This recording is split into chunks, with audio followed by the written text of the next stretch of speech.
Hello and welcome to Digest This, where we focus on day-to-day clinical issues in gastroenterology. My name's Jen Veryan, a gastroenterology registrar in the west of Scotland. Today we're talking about acute severe colitis, and I'm delighted to welcome Dr Jonathan Macdonald, a consultant gastroenterologist at the Queen Elizabeth University Hospital in Glasgow, to join us today. Welcome, Jonathan. Thanks very much, Jen. Super. So we're talking about acute severe colitis, and I guess the first thing to ask is, what do we actually mean by acute severe colitis? Well, acute severe colitis is defined really by the Truelove and Witts criteria, which were first documented over 60 years ago now. So in that regards, not much has changed. So acute severe colitis is defined as more than 6 bloody stools a day in association with one or more of the other Truelove and Witts criteria, which are fever, tachycardia, and raised inflammatory markers, historically ESR, now CRP, greater than 30, and also anemia. So anyone who has 6 or more bloody stools a day and one or more of those other markers has acute severe colitis. Okay, and how commonly do we see that? Well, of everyone that gets or develops colitis, approximately 10% will present with acute severe colitis at their index presentation, roughly 10 to 15%. And then over the course of the disease, approximately 25, possibly as many as 30% of patients with ulcerative colitis will develop an acute severe flare requiring admission to hospital. Okay. And if we've got someone who we're seeing who we think has acute severe colitis, can you talk us through the important things that we should be doing when you're first seeing someone that you think may have it? Well, the first thing is to recognise it and to think about it. And once you've identified that a patient has acute severe colitis, then really it's recognised as being a bona fide medical emergency. So that person needs admitted to hospital. And then once admitted to hospital, there are a number of things that are really required within the first 24 hours in particular in terms of disease assessment and instigation of treatment. So, for example, on admission, you need to take all of the standard routine bloods. You would send somebody for an abdominal X-ray to look for any evidence of toxic dilatation or other features that suggest poor prognosis or poor outcome. Plus, you would go on to do a full clinical examination, etc. You need to start or set up a stool chart, because the number of bowel motions that a patient has each day as time goes on is an indicator and a predictor of what the disease course is likely to be. You then also need to start certain treatments like low molecular weight heparin, because there's an increased risk of DVT and thrombotic complications. And the mainstay of medical treatment to begin with is intravenous steroids with either IV hydrocortisone or IV methylprednisolone. Is there a reason why you would choose one or the other from hydrocortisone or methylprednisolone? Largely, it's individual choice. My choice is to prefer methylprednisolone for a couple of reasons that are not particularly evidence-based. If you have a lot of diarrhea, hypokalemia can be present, and that's hypokalemia and also hypomagnesemia are quite common when you present with acute severe colitis, and they need to be tested for in your first set of blood tests. Because hydrocortisone can be associated with hypokalemia, I prefer to use IV methylprednisolone.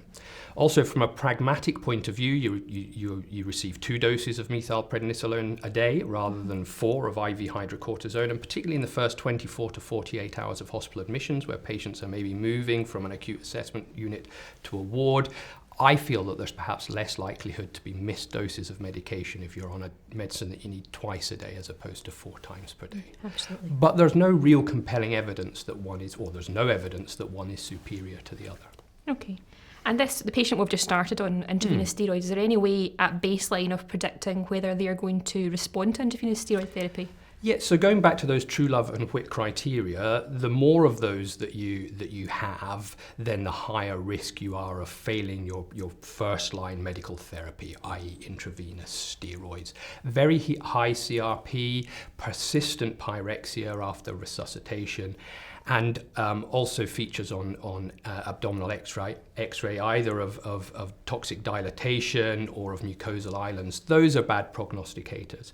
It's also important, if possible, within the first 24 hours to try and undertake a flexible sigmoidoscopy to, again, assess severe disease severity, and deep ulcers, large serpiginous ulcers are associated with a poor disease outcome.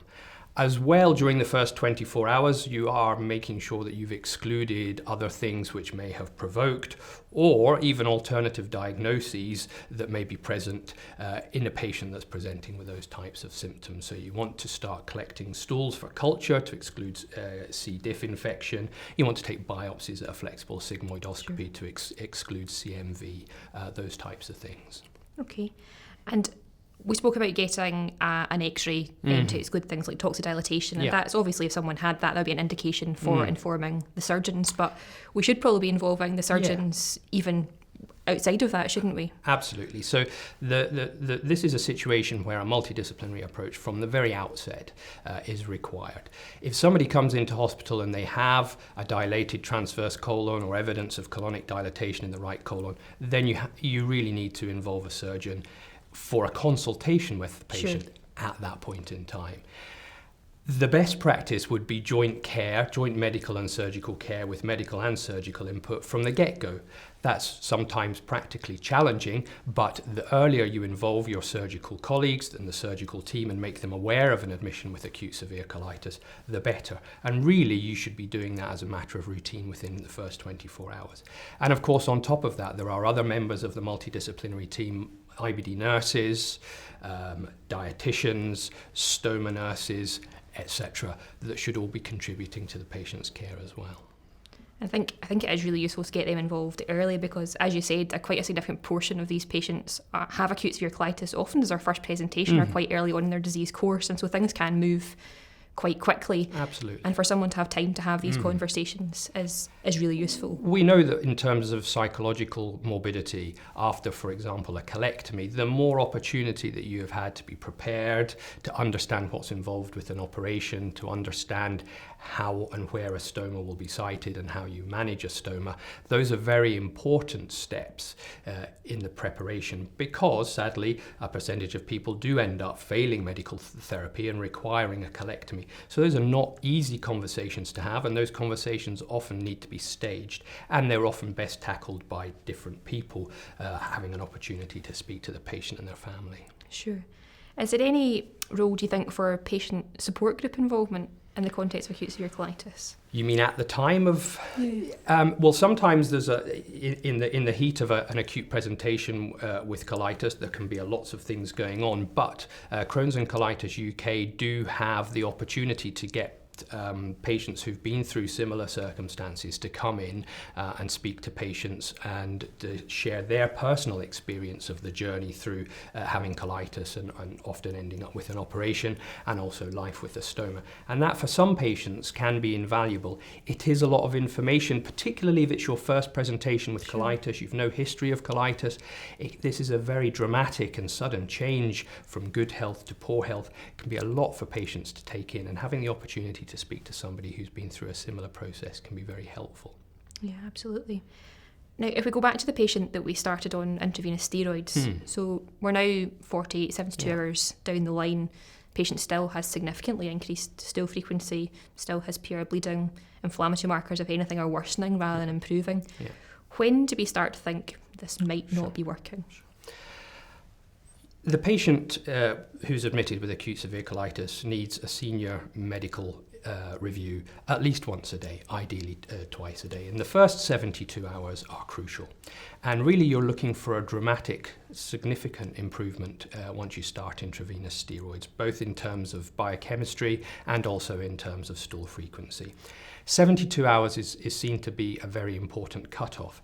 And if by 72 hours you've still got a stool frequency of more than 6 per day and you still have raised inflammatory markers, then your chances of needing a colectomy is high. So there is what are called the Travis criteria, which show that if by day 3 you're having more than 8 bloody stools per day, or you're having between 3 and 8 bloody stools per day, and your CRP is greater than 45, then there is a greater than 80% chance of needing rescue therapy and a very high chance of going on and needing a colectomy.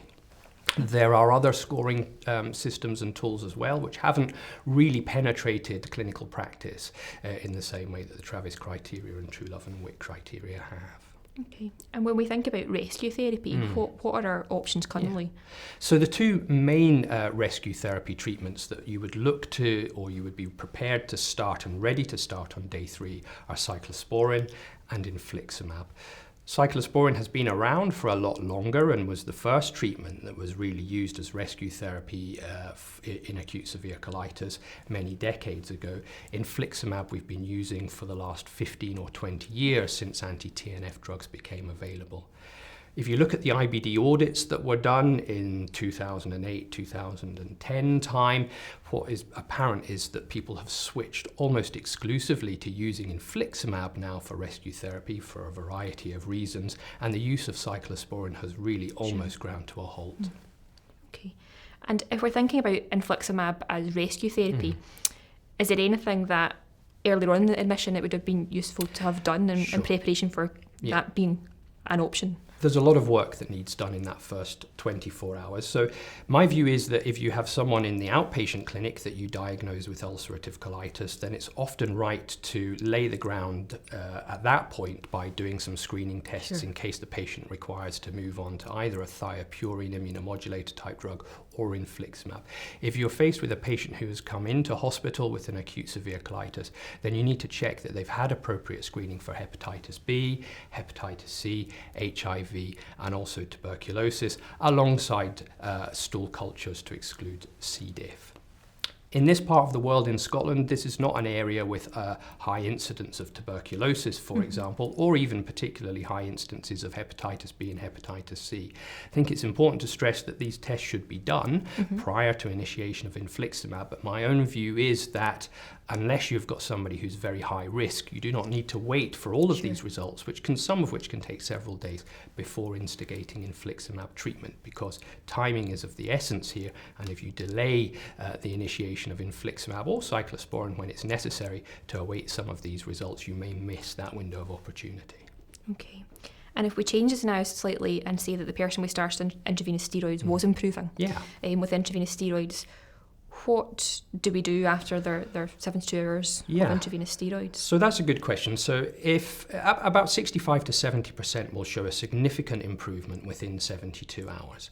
And then you're making a judgment at 72 hours as to whether they have shown a satisfactory response that at 72 hours you can step down to oral steroids. Or with some patients, they will have had a satisfactory response to avoid immediate introduction of rescue therapy, but you perhaps want to continue with intravenous steroids for another 24 or 48 hours to ensure that that improvement is going to continue and be sustained.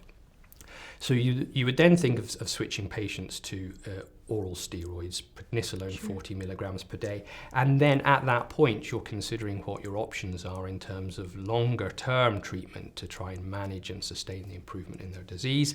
Historically, that's been drugs such as azathioprine or mercaptopurine. Now I think with the licensed indication for infliximab in moderate to severe colitis, there is a choice to be made, and we are using infliximab with increasing frequency, even when someone has shown a reasonably or has shown a satisfactory response to their intravenous steroids. Often we're using them in combination therapy, so a combination of infliximab and azathioprine, for example, with a plan to get into sustained remission, and then review at 6 or 12 months the need to carry on with dual therapy or rationalise to a single drug agent. Sure.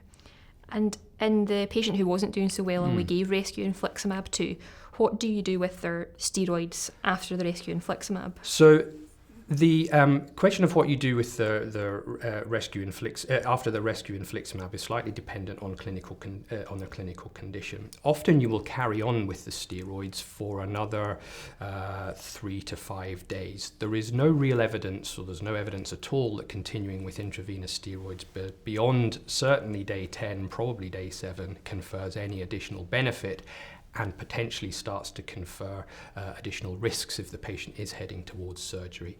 So in the evidence with infliximab is that you would hope to see a response within 72 hours of the first dose of infliximab. So therefore, many clinicians will decide to carry on with the intravenous methylprednisolone or hydrocortisone alongside that, so that you end up with a total of 5 or 6 days worth of IV steroid. Okay. And for the people who do have rescue infliximab, what happens after rescue infliximab? Do we continue infliximab? Yes, so when infliximab was first introduced, it was often given on an as-needed basis. So people would get an initial dose, and for some people that was adequate, and then no longer got scheduled infusions after that. I think now most people, unless there is a good reason not to, would go on and get scheduled induction therapy, which is 5 milligrams per kilogram of infliximab on day 0, so the first infusion, sure, and then again at week 2 and at week 6. That evidence is really accrued not from people in acute severe colitis, but from the ACT trials of infliximab in moderate to severe ulcerative colitis. Most of those patients in those cohorts were not acute severe colitics. And there is a concern that 0, 2 and 6, 5 milligrams per kilogram infliximab is underdosing people with acute severe colitis, because the way in which the body handles infliximab is very much related to the degree of inflammation and the state of your disease. Acute severe colitics have a hypoalbuminemic state, often lose drug through the stool very quickly, and therefore people have started now to modify, often according to their own criteria, modify induction treatment in people with acute severe colitis, and either give infusions closer together or more commonly to give higher strengths, often 10 milligrams per kilogram at the outset, particularly in people who've maybe got hypoalbuminemia with an albumin less than 30, for example. Which is not uncommon. Which is not uncommon. So for someone who's had rescue infliximab and we're continuing that as maintenance therapy, do we need to think about adding in immunomodulatory therapy for these patients? Yes, I think we absolutely do, particularly in the acute severe colitic population. You, again, have some considerations to make in terms of how well the patient is responding. So I personally don't think that you need to introduce azathioprine on day 1 when you're giving the infliximab, but you want to try and introduce it as quickly as possible thereafter. The reasons you might consider holding back on introducing azathioprine a little bit is if you've already got someone who's on high-dose steroids and you've given them infliximab and it does not appear that they are responding adequately to treatment, then that's someone who's probably heading for a colectomy.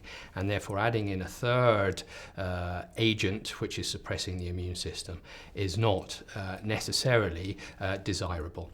However, if you are looking at somebody who does appear to be responding, and about 60 to 70% of people do respond after the first dose of infliximab, then you probably want to introduce azathioprine as quickly as you can once you're sure that they're beginning to respond to treatment. And the reason for that is that the rates of response longer term are better with infliximab in combination with azathioprine, and that's or mocaptopur, and that's largely by preventing immunogenicity forming. Although it's not in the acute severe colitis setting, the PANT study data has just been published or is in the process of being published, and that shows quite clearly that azathioprine, mercaptopurine, methotrexate reduced the rates of immunogenicity with both infliximab and adalimumab, and that for someone with acute severe colitis, maintaining drug levels and avoiding immunogenicity through the induction phase is critically important in terms of sustaining a response. Okay. And thinking about surgery generally, which would be considering in someone who has toxic dilatation or someone who's not responded to rescue infliximab, is there any data that would tell us about the positioning of surgery and the overall treatment algorithm or outcomes better if it's done earlier? So that can be a very challenging decision to make. So there's no doubt that emergent colectomy has higher levels of risk associated with it and higher rates of comorbidity, but by virtue of the fact that someone has been decreed to need an emergency colectomy means that it's someone who has done very poorly with medical treatment. So there are some people in whom they have toxic dilatation, in whom their inflammatory markers are worsening and their clinical symptoms are deteriorating, in whom you have to make a decision that they need to have surgery there and then. You're often confronted with a situation where somebody has responded to treatment but hasn't satisfactorily responded in order to make their quality of life sustainable in the long term. And then there's a discussion to be had about whether you buy some time to try and reduce the burden of immunosuppressive drugs and reduce the amount of, for example, steroid dose before going to surgery. So I think in most circumstances you would prefer to avoid an emergent colectomy if you can, because the risks of doing so are greater. Sure. If you went back to the early 2000s, then the mortality rates associated with acute severe colitis in the UK were about 3%. In the subsequent round of the IBD audit in 2012, that had reduced to 1.5%, and in the most recent round it was down to 0.75%. But this is a condition that has mortality associated with it, and that mortality does tend to be around surgery. We know that people who are older are the category of people who have that risk of mortality related to surgery. Sure. If we think about IBD as a whole, it's quite rapidly evolving. Do you think there's anything coming up in the near future that might change how we manage the acute severe colitis? Yeah, it's an area that's crying out for need. We ideally want something that you can position alongside an IV steroid on day one. Sure. So we didn't have a detailed discussion about the pros and cons of cyclosporin against infliximab. For all the clinical benefit that infliximab can bring, one of the problems with infliximab is a long half-life. So once you've given an infusion, the half-life is 9 to 10 days, and if you end up going to surgery in that period of time, then you have that immunosuppressant on board along with steroid. So there is a multi-center study in the UK that's been set up to look at a drug called anakinra, which is an interleukin-1 blocker that has a short half-life, and that's going to be positioned hopefully for 5 days of treatment earlier on, so before that 72-hour window. Other things that are coming through are the JAK inhibitors, and in particular tofacitinib has recently got a license in the UK for use in moderate to severe colitis, and I think that there is uncertainty in general as to where that drug is going to be positioned. There are some small studies, case reports, looking at people who have required some form of different treatment for acute severe colitis, either because they've already failed infliximab or because they have got a history of severe psychiatric problems related to steroids that meant that they have needed to use a drug like tofacitinib in its place. So there's a limited number of very small studies which have looked at a handful of patients using higher dose tofacitinib, maybe 10 milligrams twice a day for 3 to 5 days, which have shown promising early reports or promising early outcomes. But we need more evidence to know whether there is going to be a position with tofacitinib in acute severe colitis. Because infliximab is used more commonly now in colitis, one of the problems that we are encountering is that someone is admitted with acute severe colitis when they've already lost response to infliximab. And I think in that circumstance, cyclosporin is perhaps an agent that we're going to need to turn to again and considering using. And again, there are trials that are being set up to look at cyclosporin as a bridging agent to the introduction of other drugs such as vedolizumab, which definitely are efficacious in ulcerative colitis, but perhaps have too slow an onset of action in order to make them a good second-line therapy in acute severe colitis. So there's obviously quite a lot to look out for in the future, but we've also spoken about a lot of things that are really key in the management of acute severe colitis at the moment. What would your key messages be in the management of acute severe colitis for something that really is a medical emergency? Well, the first one is to recognise it, admit promptly to hospital into the right clinical area. Make sure that you have done all of the baseline screening tests and investigations and that you instigate treatment promptly and that you involve the multidisciplinary team very early on in the treatment. As well as that, it's having the key time points in your mind of day one to get the treatment right, the admission to hospital and the treatment right. And then daily reviews, knowing that day 3 is a critical point in determining the need for second-line rescue therapy or identifying patients in whom you have a very high likelihood of needing to move forward with colectomy. Super. So all that's really left is to say thank you very much for an Thank you. excellent rundown on acute severe colitis, and to thank you for joining us for Digest This.